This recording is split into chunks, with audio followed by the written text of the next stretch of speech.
Hola a todas y todos y bienvenidos y bienvenidas a este webinar. Ya saben que es el cuarto webinar que estamos organizando como equipo de Latinoamérica de la Deutsche Welle Academy.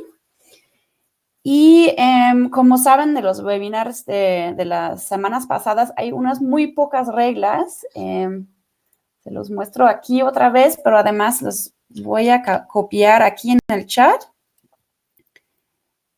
que básicamente son las siguientes. Nada más les pedimos silenciar el micrófono cuando no hablan, desactivar la cámara. Por favor, no graben el webinar. Nosotros lo vamos a encargar de eso y compartir con ustedes el enlace después. Y si tienen preguntas, por favor, todas las preguntas, pregunten y pónganlas en el chat. Ya muchos de ustedes creo que ya encontraron el chat que está ahí abajo en la esquina izquierda. Y una última cosa, si, por ejemplo, no pueden oír algo o de repente no ven algo, normalmente sirve mucho nada más actualizar la página. Y como saben, van a encontrar todos los materiales y enlaces que se usan en este webinar y también en los demás, luego en el pad. Y ahí también van a encontrar la grabación. Bueno, entonces me enseño a mí, a ver si lo logramos.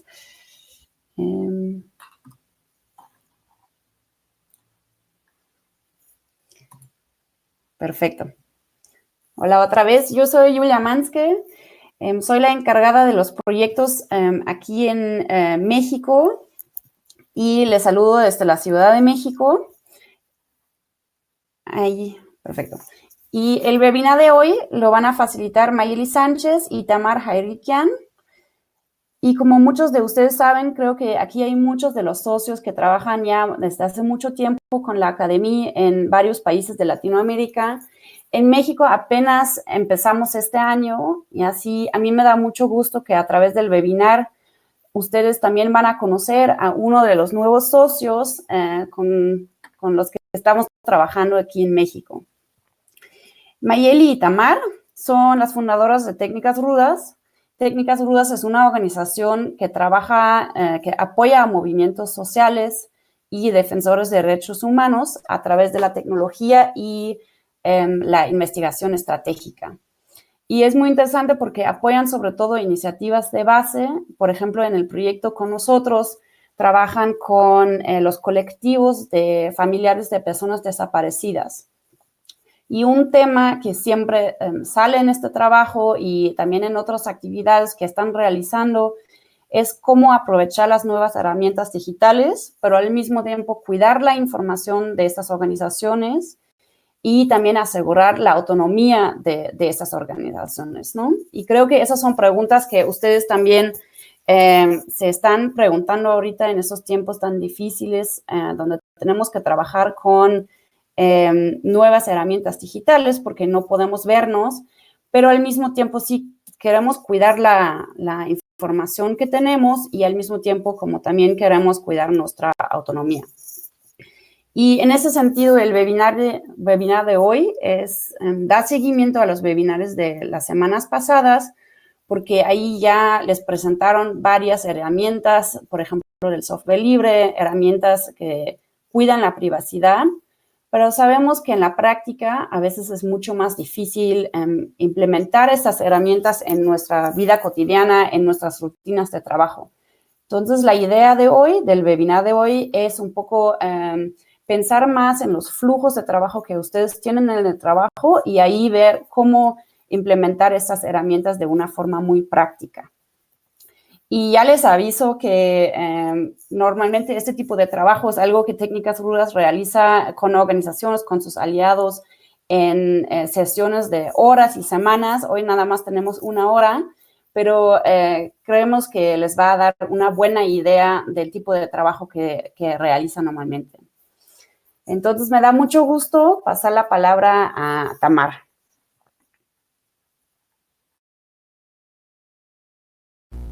Muchas gracias, Julia. ¿Me escuchan bien? Sí. Sí, muy bien. Pues muchas gracias por presentarnos, Julia, y por invitarnos a darle este webinario. Y pues nos vamos a lanzar directamente al asunto.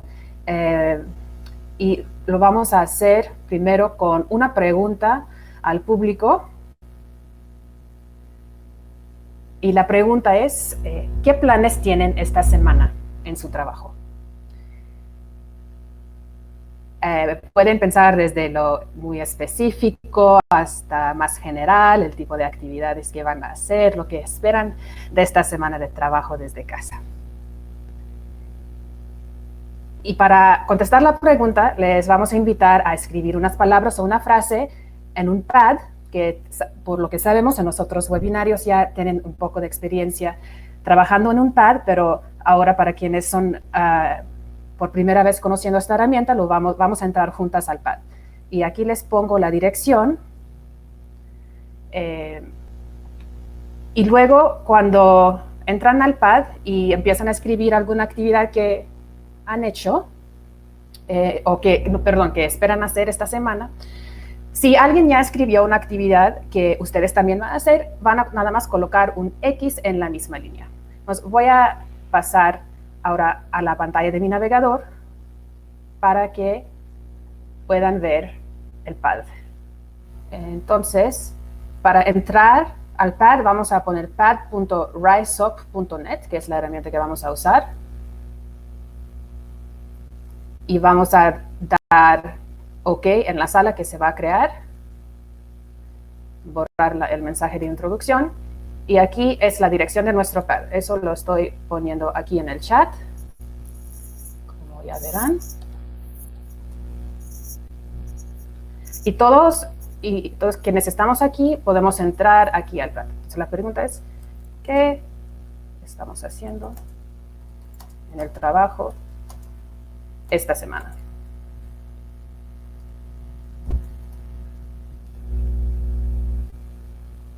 Y tomamos un minuto para hacer esto.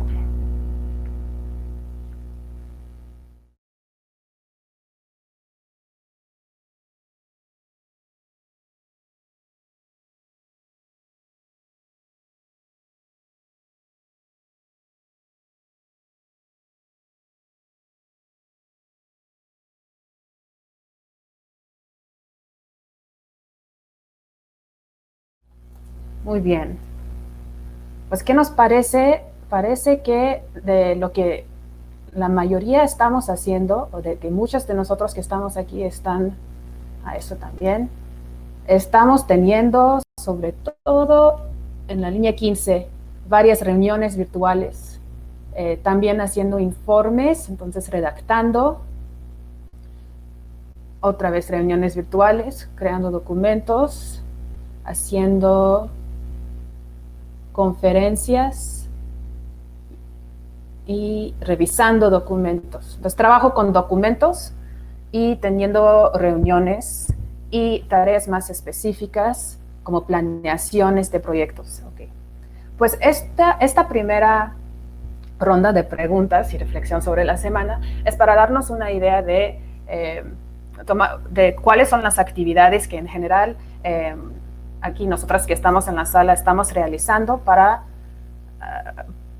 elegir una actividad ejemplar ilustrativo para el siguiente ejercicio, que es reconstruir un flujo de trabajo ilustrativo del trabajo típico de las organizaciones que estamos aquí. Para esta reconstrucción de un flujo de trabajo, proponemos entonces tomar lo que más común está aquí, que es reuniones, tener una reunión. Nos vamos a pasar ahora a ver otra pantalla.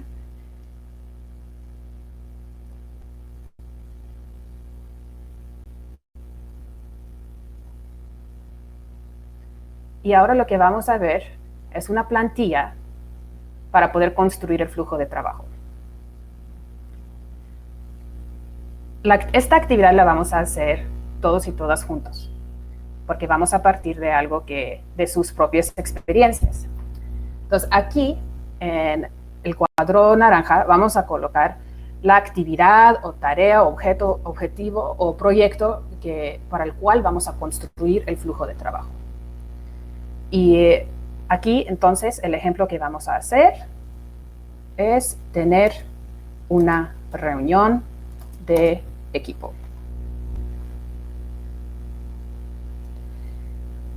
Un flujo de trabajo es básicamente una combinación de pasos y herramientas para realizar un objetivo. El flujo aquí es simplificado porque, como ven, es lineal. Por supuesto, puede ser narrativo, iterativo y repetido y circular. Algunas personas, perdón, están viendo que no estoy compartiendo la pantalla. ¿Están viendo la pantalla? Nada más si pueden confirmar en el chat si ven la pantalla. Sí, súper bien. Ok. Pues entonces vamos a seguir. Entonces, para facilitar un poco la construcción del flujo de trabajo, les voy a proponer unas fases, para pensarlo en fases, aunque que puede ser más o menos desglosado, pero podemos pensar que para tener una reunión en equipo hay una fase de preparación, luego está la fase de durante la reunión, la implementación, y probablemente va a haber una fase de seguimiento.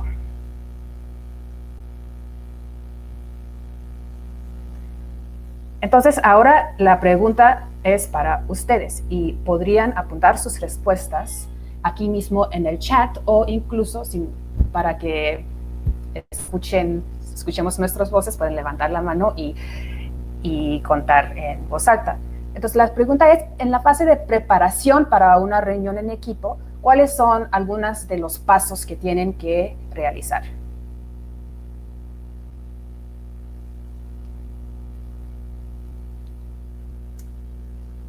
Pensando en las reuniones que van a tener. Ok, vamos, definición de tema. Definir objetivos, agenda Y objetivos. El equipo necesario y el tema, la duración, preparar la agenda, armar la agenda con objetivos y actividades, tener ideas claras, la fecha y la hora. Ok. Agendar la fecha y la hora. Muy bien. Muy bien. Pasamos a la fase de implementación. Ya estamos en la reunión. ¿Qué pasa durante la reunión?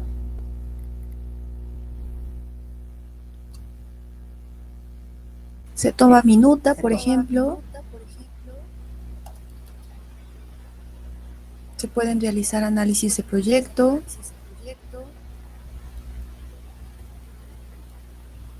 Se establecen reglas, se explica la dinámica de la reunión, check-in de los participantes, asignación de tareas, reglas, confirmar participantes, se proponen rutas de trabajo, hacer check-in y presentación del objetivo de la reunión. Se conversan muchas cosas, entonces las reglas.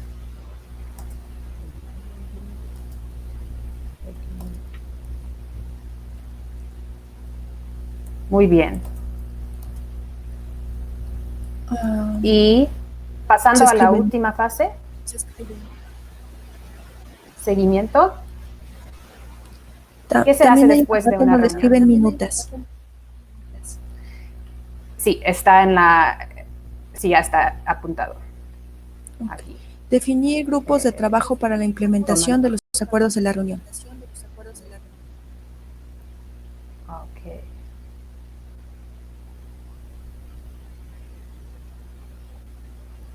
Seguimiento.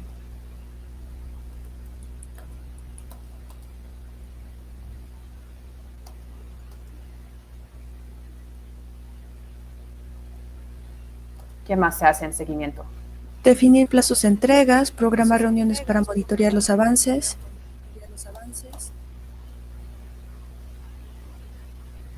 Monitoreo de avances. Muy bien. Ya es bastante. Podemos con estos monitorear avances, monitorear responsables. Muy bien.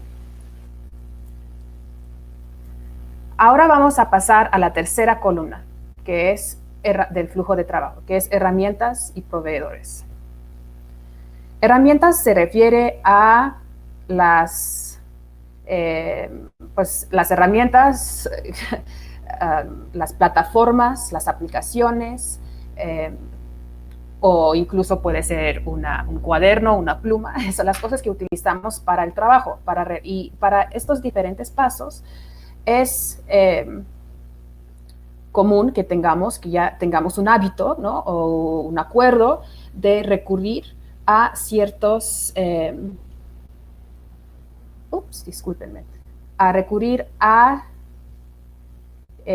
ciertas herramientas. Entonces la pregunta va a ser, para cada paso, y si tengo que navegar de vuelta a nuestra primera página,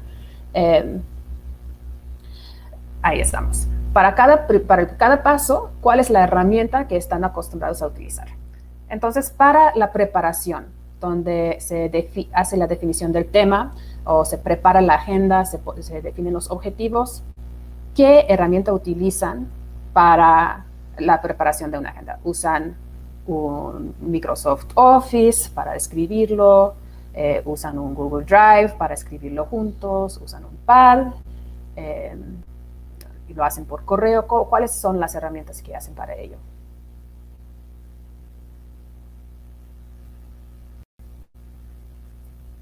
Cristian dice Trello. Ese es para la agenda. Todavía no estamos en la reunión.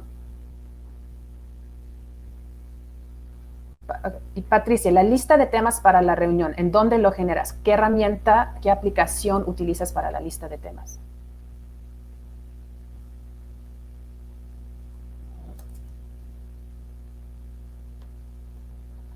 Libreta.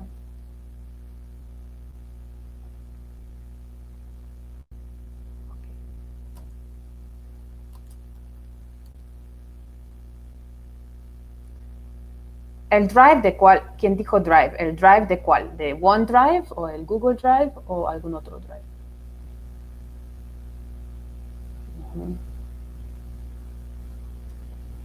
Google Drive. Esto es lo que referimos cuando hablamos de proveedores, la empresa que provee la herramienta. A veces es Google como para un Drive, o puede ser el RiseUp, por ejemplo, como para el pad que estábamos usando hace poco. Un cambio.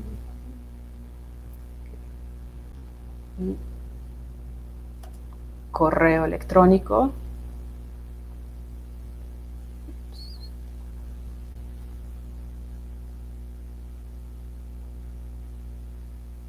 Jamboard. Ahora, para el siguiente paso, que es agendar la fecha y la hora de la reunión. ¿Utilizan alguna herramienta específica para agendar esta fecha y hora? Para averiguar la disponibilidad de la gente, encontrar cuál es la fecha y hora más conveniente.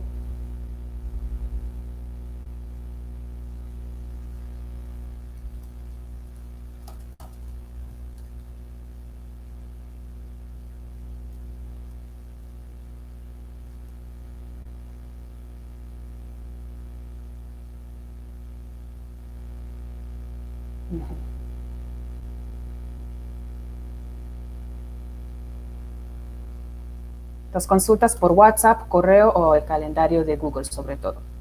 Muy bien. Pasamos al siguiente paso. Pueden seguir contestando, si me avanzo, vamos a seguir apuntando sus respuestas, pero solo para poder avanzar. Para la toma de minuta y para otras cosas que hacen juntos, como aquí también está el realizar el análisis, seguimos en fase de implementación aquí. Cuando tienen que escribir algo juntos, ¿qué herramientas utilizan?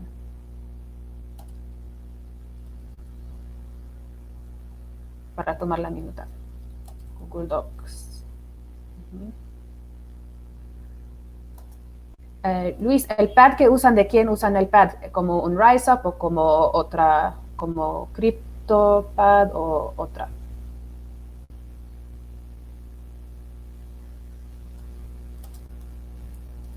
Jamboard.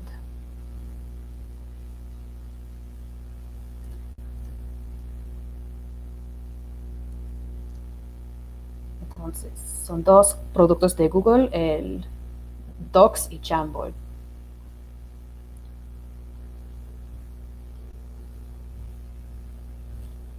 Entonces,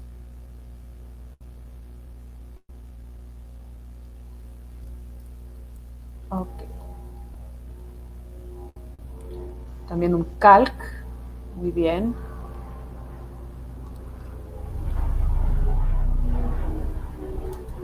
El Calc es ¿de quién es de qué proveedor es el Calc que utilizan? ¿Qué empresa? ¿Sería un Microsoft o es LibreOffice o es el de Google?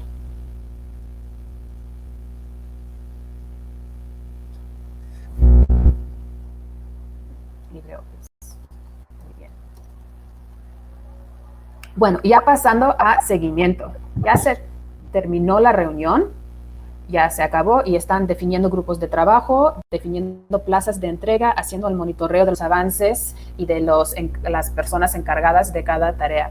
¿Hay alguna herramienta que utilizan para gestionar, organizar y hacer todo este monitoreo?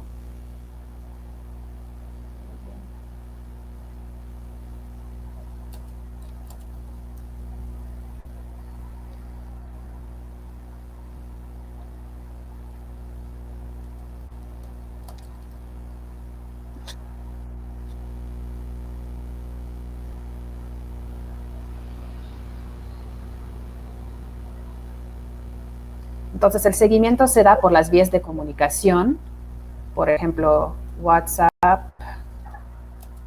Skype. También herramientas como Slack.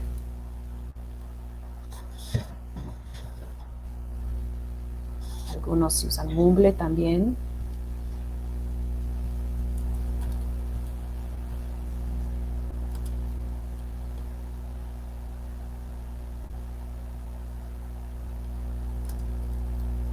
Okay, entonces, principalmente el seguimiento y el monitoreo se hace por las herramientas de comunicación directa. Muy bien. Y para la definición de plazas de entregas y eso también regresarían a utilizar lo que ya mencionaron como calendarios, herramientas de calendario. Sí, lo pueden apuntar o nada, o no hay ninguna herramienta en particular para definir las plazas de entregas.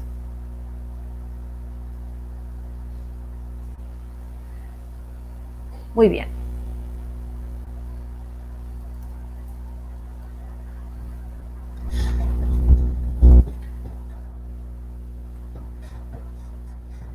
Eso es una pregunta. Bueno, pues aquí lo que tenemos, muy bien, el calendario de Google y el calendario de Nextcloud también. Entonces, aquí tenemos una buena primer acercamiento a una representación de flujo de trabajo entre todos que estamos aquí. Igual no es exactamente el flujo de trabajo de alguna de las organizaciones, pero captura lo que varios estamos haciendo para realizar un flujo de trabajo, para ejecutar los diferentes pasos que se tienen que realizar con diferentes herramientas para tener una reunión de equipo. Entonces, ahora vamos a suspender por un momento nuestra construcción de flujo de trabajo, pues poner esto en pausa, pero mantenerlo presente para pasar a la siguiente pregunta que queremos abordar. Y luego regresaremos antes de terminar a este flujo de trabajo.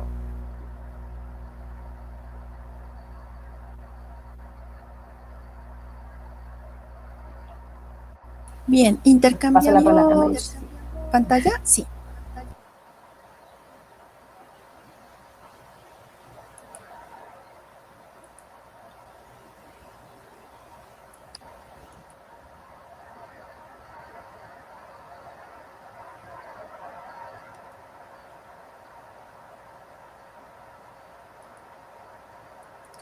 Tamar, creo que tienes que dejar de compartir tu pantalla. Ya lo dejé de compartir. ¿Siguen viendo mi pantalla? Estoy viendo tu pantalla, Mayeli. Perfecto. Listo. Muchas gracias, Tamar. Pues como estuvimos ahora viendo en sus flujos de trabajo, hay un montón de información que se transmite en los diferentes momentos. Por ejemplo, desde cuando empezamos a convocar a una reunión hasta el momento de dar seguimiento. Mucha de esta información pasa por ser lo que conocemos como datos sensibles. Pero antes de recurrir a una definición muy de diccionario sobre qué es un dato sensible, me gustaría preguntarles para ustedes, si me pudieran escribir en el chat, ¿qué sería un dato sensible? Y bueno, una broma muy, muy boba, pero un dato sensible no es aquel dato que tiene corazoncito. ¿Qué piensan ustedes que sería el dato sensible? Si me pudieran escribir en el chat.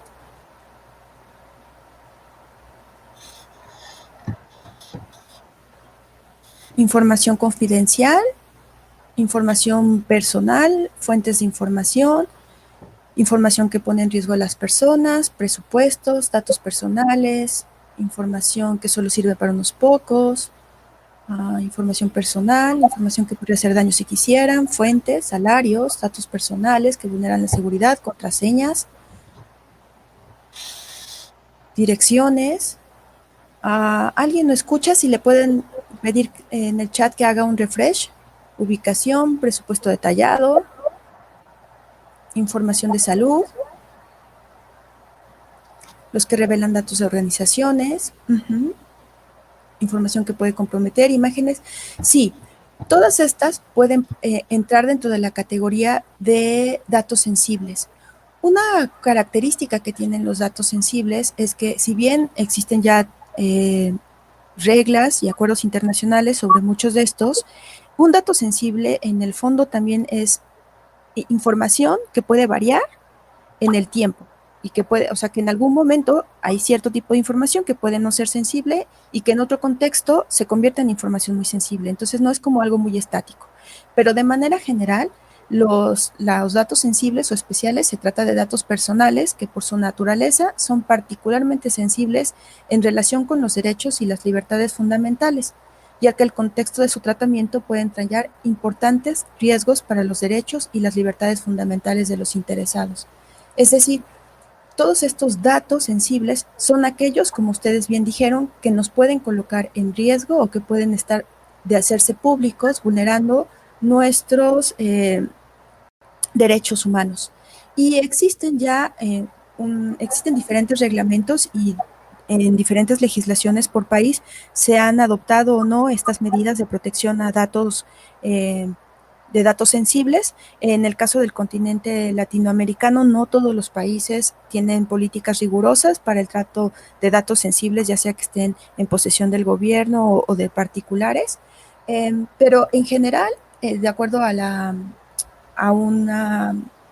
un reglamento de la Unión Europea, los datos sensibles son aquellos como el origen étnico o racial, las opiniones políticas, la afiliación sindical,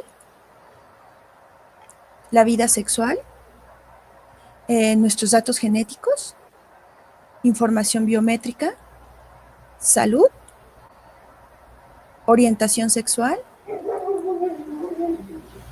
Y en conjunto, estos son el conjunto de datos que se protegen dentro de los datos sensibles. En resumen, por ejemplo, podrían ser cosas como tu nombre. En México tenemos algo que se le llama CURP, que es como nuestro número de identificación personal dentro de nuestro país, la licencia de conducir, el pasaporte, tu número de teléfono, tu dirección, tu correo electrónico, pero también información como tu IP.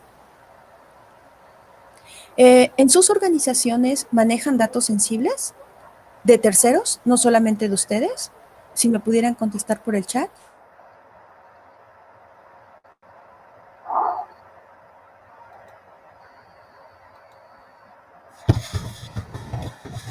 Sí, en general la mayoría de las organizaciones suele manejar datos sensibles de terceros, además de los propios de la organización, ¿no? ¿Y en sus organizaciones tienen algún tipo de política de cuidado de estos datos?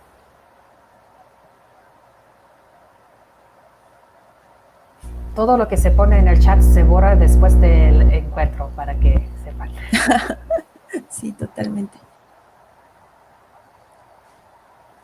Muchas veces esta parte de los datos sensibles, a veces por el tamaño de nuestras organizaciones o por la forma en que nos hemos ido conformando, se guardan como bajo una precaución, digamos, como de sentido común, pero muchas veces es difícil llegar a un tratamiento ya de normas internacionales guardando los datos con los mayores estándares de protección, ¿no? A veces porque en principio no tenemos ni siquiera localizado cuáles son todos estos datos con los que nosotros estamos contando que podríamos considerar sensibles. Entonces, algunas formas de poder empezar a trabajar esto es detectar qué tipo de datos sensibles está manejando la organización y en qué lugar se están almacenando, cómo estamos accediendo a ellos. Y esto es bien importante porque justo ahora pensando en los flujos de trabajo, las formas en que podemos acceder o no a ellos pueden ser que estén dentro de nuestras mismas computadoras o que estén resguardados, en principio, en algún otro servicio que estamos utilizando en una nube con otro proveedor. A partir de allí, pues sería muy importante conocer cómo se están guardando estos datos y los estamos dejando en manos de terceros. Y poder tener, como siempre, los respaldos adecuados y toda la documentación de cómo se hizo esta protección de datos sensibles. Ahora, aquí quisiera tomar un momento también para compartirles algunos links interesantes para pensar en esto de los datos sensibles. Estos links los vamos a pegar en el pad en el cual se están pegando todos los recursos. Está la Red Iberoamericana de Protección de Datos. No hay tantos países latinoamericanos parte de esta red,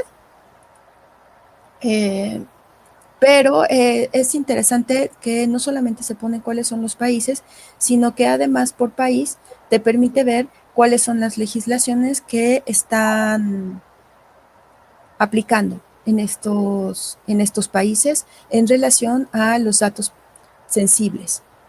Y un documento que también me parece interesante para consultar es el documento que hicieron Joana Barón y Paz Peña sobre el consentimiento de nuestros cuerpos como datos, en donde retoman algunas de las lecciones aprendidas de las teorías feministas pensando en la protección de datos personales. Creo que de aquí pueden venir también muy buenas pistas cuando nosotros queremos pensar en cómo resguardar los datos sensibles.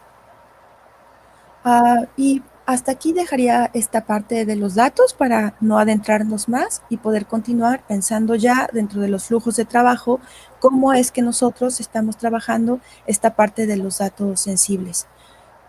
Tamar, no sé si tienes alguna otra reflexión que compartir hasta aquí. Muchas gracias, Maeli. Sí, pero de hecho fluye naturalmente de la parte que sigue. Entonces, ahora...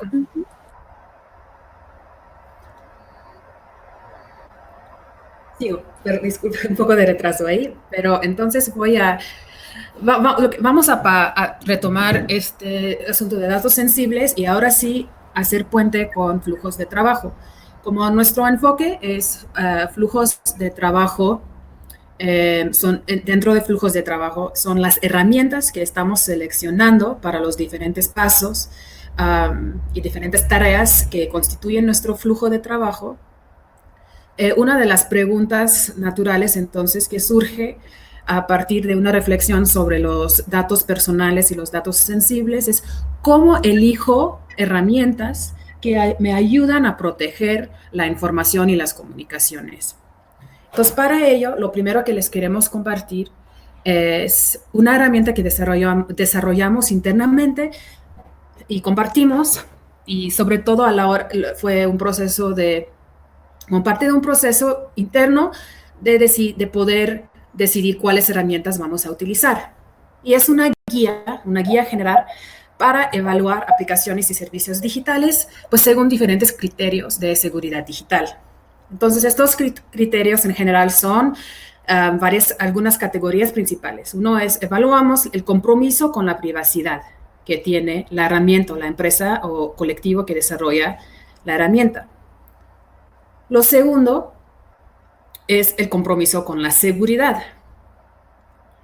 Ahora regresaremos para entender la diferencia entre las dos. Otro es la transparencia. Si es una empresa o una organización que es transparente sobre cómo funciona y sobre si hay vulnerabilidades y cómo usa los datos.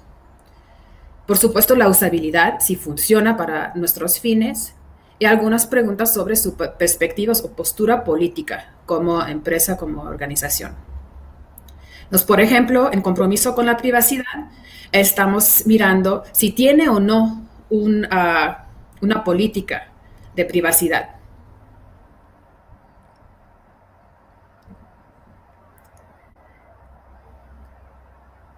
Y en esta política de privacidad, si expresa un compromiso para proteger sus datos.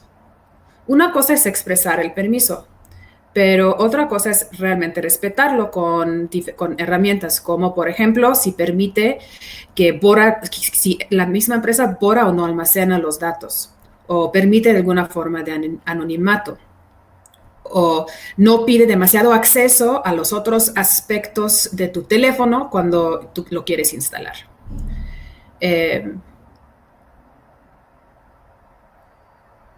También miramos si se ha esforzado o invertido la empresa, la aplicación en hacer que la herramienta funcione bien, que no haya intervenciones por parte de terceros para acceder, que sea bien protegida la herramienta para que terceros no puedan acceder a los datos o intervenir en las comunicaciones.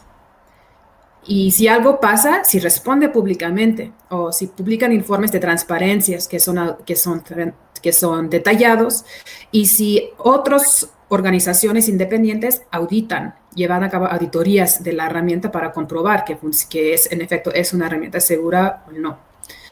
Y por supuesto, también nos preguntamos cosas como si es de código abierto, es decir, si es totalmente transparente sobre cómo funciona el programa, cómo está diseñada la aplicación.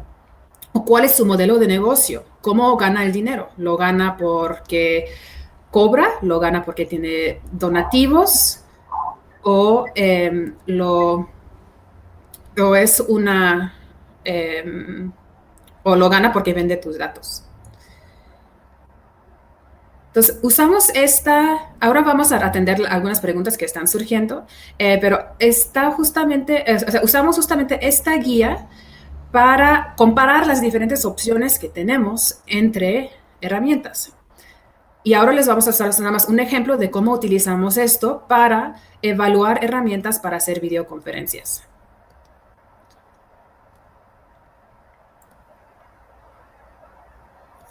Entonces, esto es nada más ilustrativo. Ajá. ¿Quieres entender rápido la pregunta de Martín? A ver. Sí, claro, pero... Él pregunta cómo se comprueba.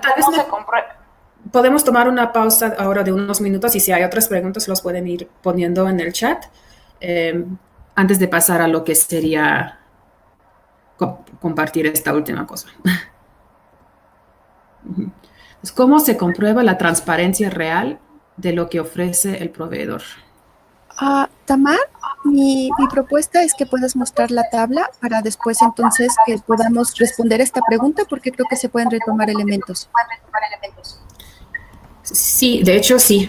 Entonces, para contestar esta pregunta y tal vez algunas otras que van surgiendo, sí, mostramos la tabla.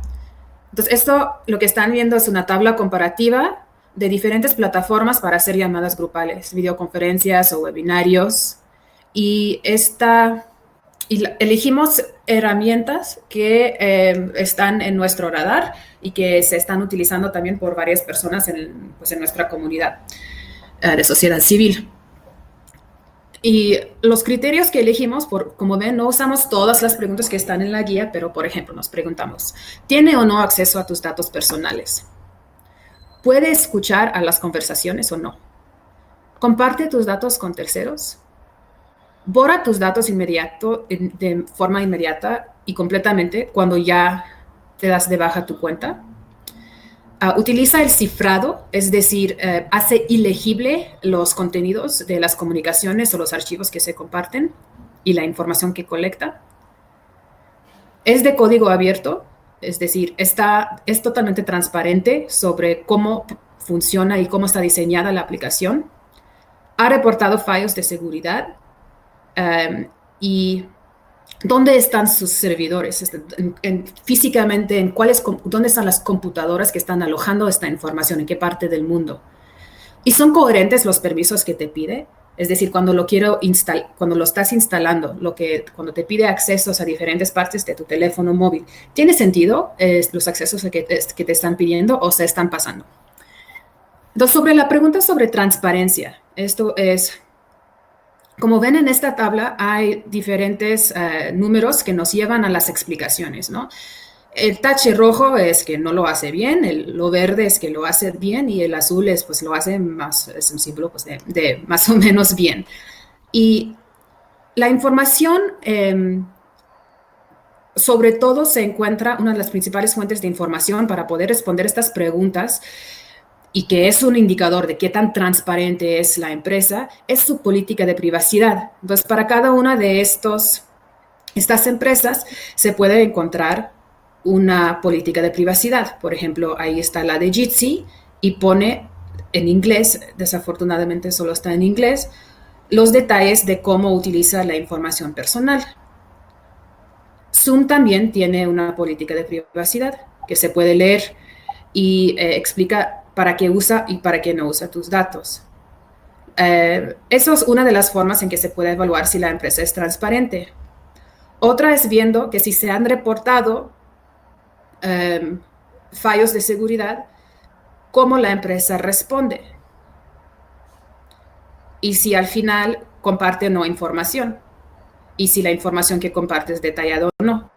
Hemos, por ejemplo, escrito correos años pasados a Zoom porque no encontramos la información que necesitábamos dentro de su propia documentación y la respuesta de Zoom pues sí respondió por correo, pero tampoco muy extenso la respuesta. Esas son algunas de las formas en que se puede conocer si las empresas están siendo suficientemente transparentes sobre sus vulnerabilidades o no.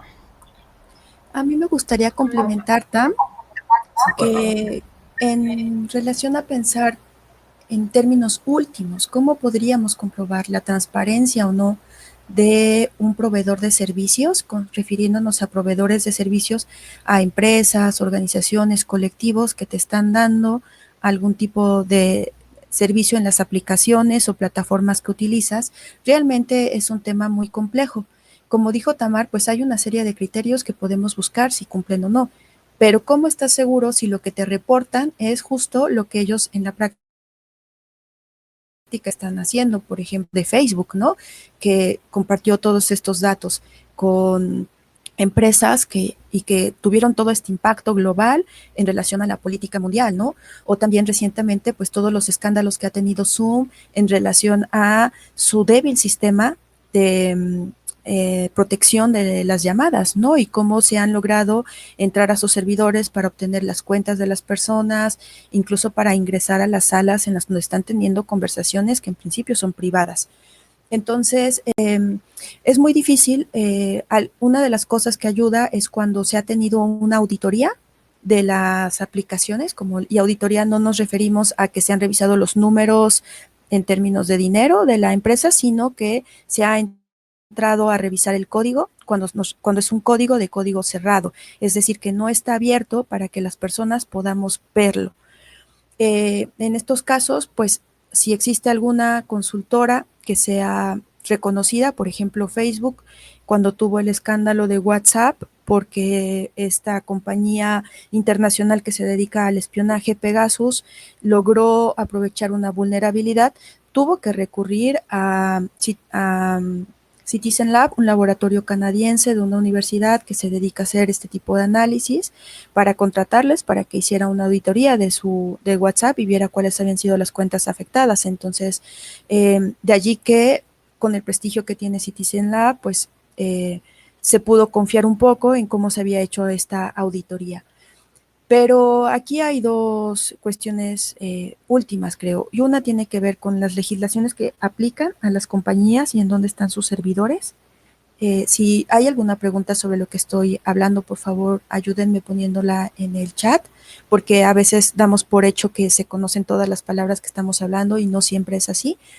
Entonces, una cosa muy importante tiene que ver con las legislaciones. Por ejemplo, sabemos que en Europa hay legislaciones más estrictas sobre cómo se tienen que conservar los datos, e incluso dentro de Europa hay países que son más estrictos para cierto tipo de datos. Entonces, saber cuando nosotros estamos utilizando algo, si está en el lugar correcto y por qué habría una consecuencia legal para la compañía.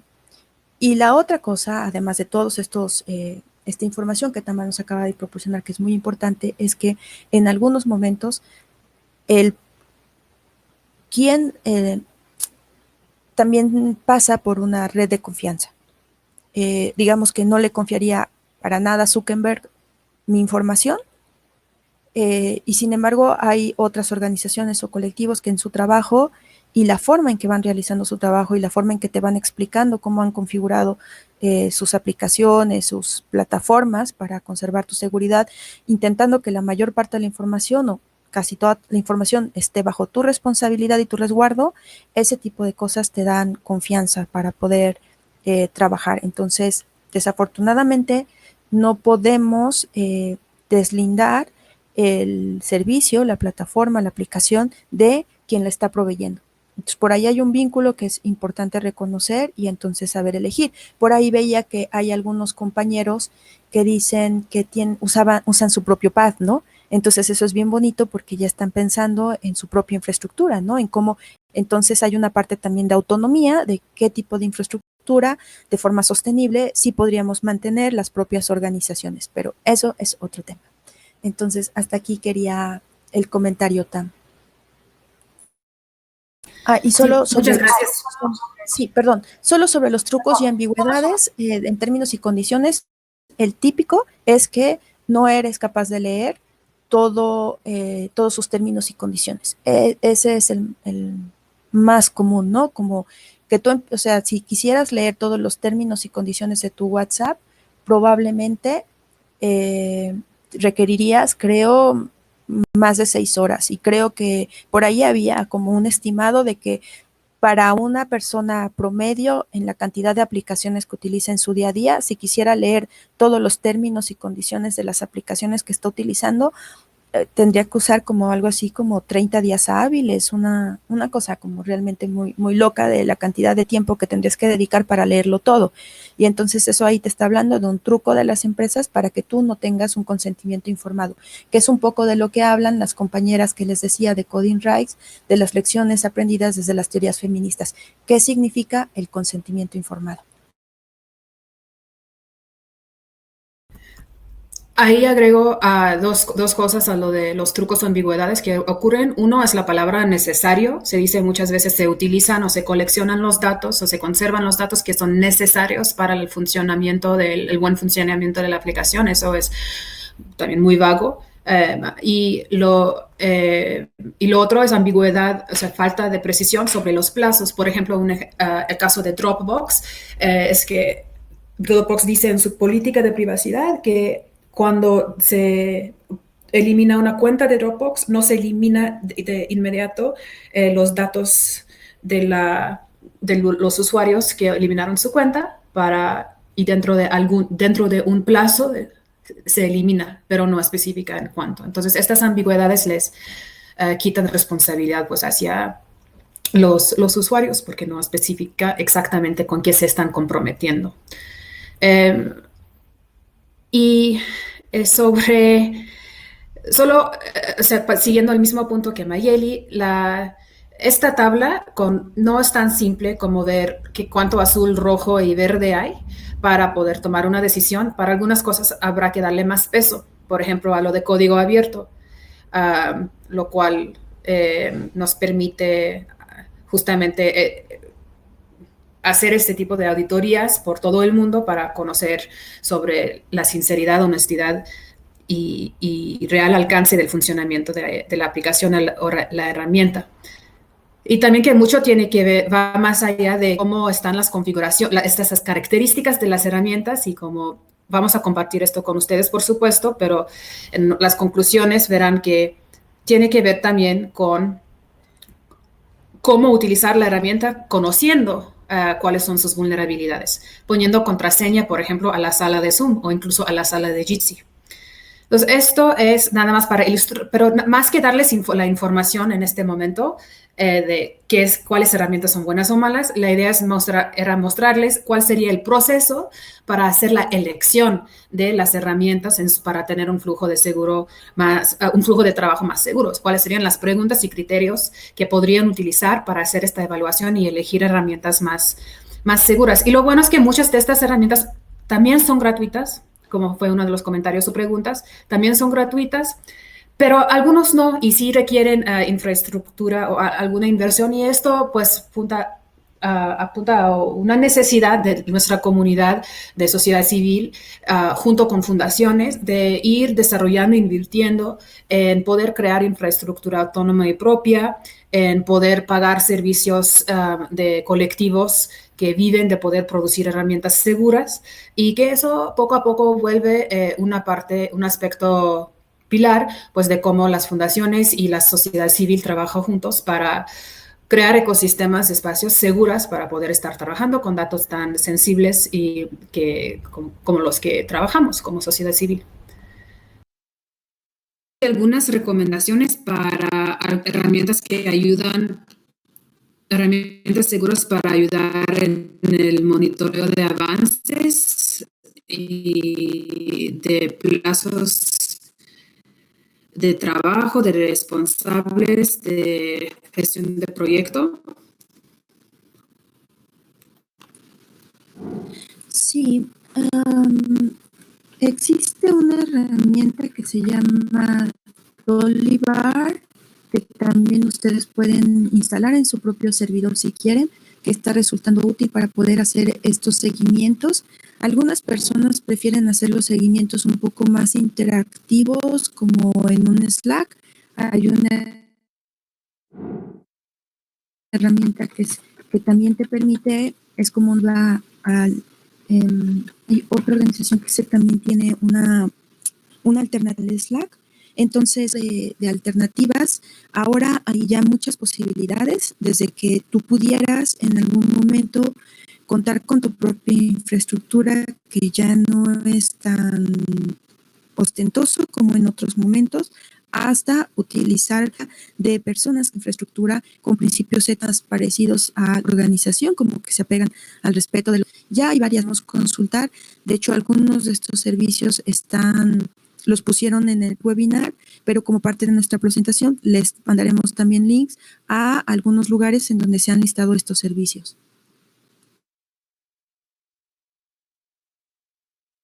Entonces, como ven, sí son varias opciones. Así es como sería el ejercicio de ir migrando o cambiando hacia un flujo de trabajo seguro. Y solo para terminar, hacer un cierre de este webinario y pasar a sus últimas preguntas, si hay tiempo.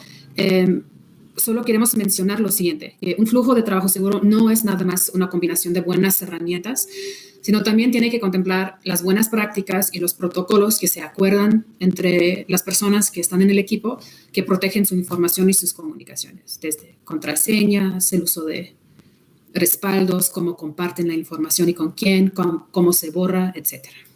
Y eso ya es independiente de las herramientas que se eligen, se van integrando en los acuerdos del flujo de trabajo. Pues muchas gracias. Y no sé, Julia y Vera, si tenemos tiempo para más preguntas.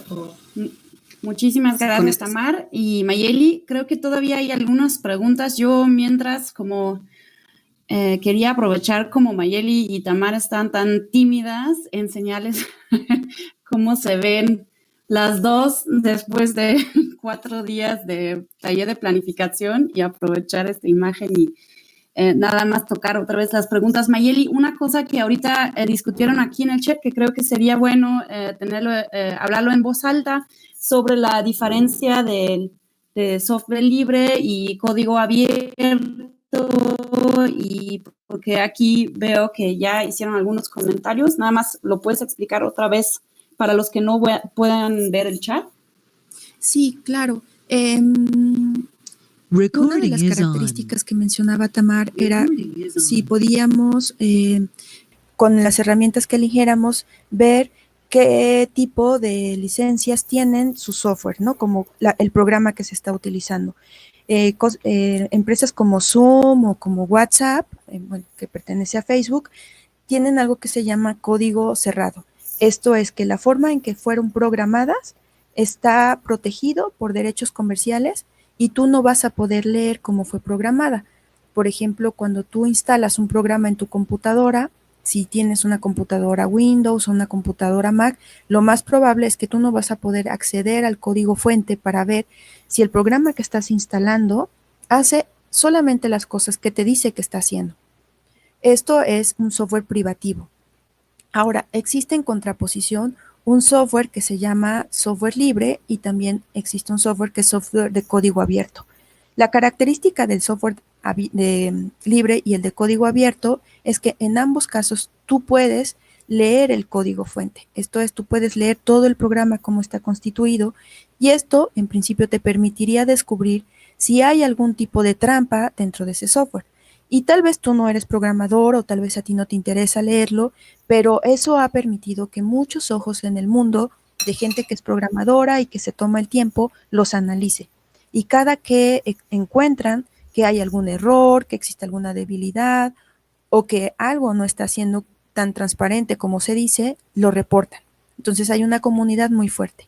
Y hay una pequeña diferencia bueno, no es una pequeña, es una gran diferencia entre el código abierto y el software libre. Y es que a veces nos hacen pasar gato por liebre y nos hacen pensar que son lo mismo, pero no, porque el código abierto solo te permite ver, mientras que el software libre te permite ver, te permite modificar, te permite usar con cualquier fin y te permite compartir tal cual el programa o con las modificaciones que tú lo hayas hecho, lo cual no es menor porque va formando parte de una cultura libre, una cultura que te va a permitir transmitir a la humanidad todo aquello con lo cual tú vas contribuyendo, que en el fondo es trabajo, y si pensamos que las personas somos también el trabajo que hacemos, de alguna forma es la contribución que cada ser humano hace de sí mismo hacia el resto de la humanidad. Perfecto, gracias Mayeli. Y ahí también quizás es importante el comentario de Julio, que las herramientas de software privativo muchas veces resultan en pagos muy altos que así resultan caros, sobre todo para las comunidades indígenas, y generan enormes brechas digitales también. Así es, Julia. Y un problema que tenemos con el software es que la mayor parte del software está escrito en inglés. Realmente solamente hay algunos lenguajes de programación que fueron pensados desde otras lenguas distintas del inglés, lo cual también te habla de un monopolio de la cultura. Pero, sin embargo, existen nuevos proyectos, ¿no? En América Latina hay muchos proyectos interesantes de software libre, por ejemplo, todo este desarrollo para radialistas que se está haciendo en el sur de América es súper impresionante y se están haciendo un esfuerzo muy grande de hacer traducciones, no solo al español, sino poder hacer traducciones a también lenguas originarias, ¿no? A lenguajes originarios. Entonces, desafortunadamente no está completo todo, pero sí ya hay muchos avances en este sentido. Porque justo Ana también preguntó si las herramientas que ahorita presentaron, si tienen función en español. Sí, la mayoría de ellas, dependiendo del servidor en el que tú elijas, porque a veces, por ejemplo, el pad es la herramienta, pero justo como es de software libre o de código abierto, te permite utilizarlo con distintos proveedores, incluso instalarlo en tu propia infraestructura. Entonces, a veces, dependiendo de quién es el proveedor, a lo mejor la herramienta ya tiene una traducción completa a tu idioma, pero no siempre a la hora de ponerlo en un servidor se utiliza. En el caso de las cosas que les vamos a recomendar, la mayoría van a tener ya una traducción al español. Súper, muchas gracias.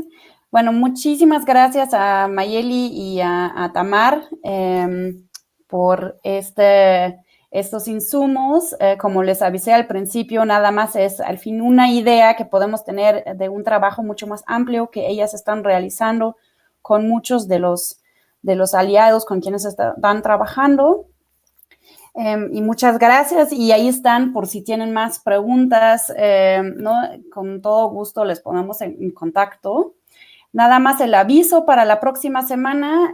Tenemos otro webinario el miércoles otra vez a la misma hora, el mismo enlace aquí en Jitsi.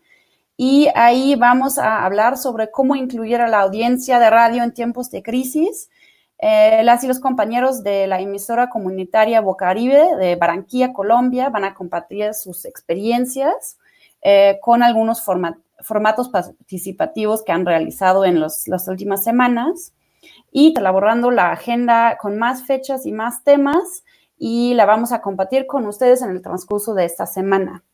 Entonces, como saben, van a encontrar toda la información en el enlace del pad, también la grabación de hoy y pues muchísimas gracias por estar aquí con nosotros, por participar y cuídense mucho, por favor, y nos vemos la próxima semana.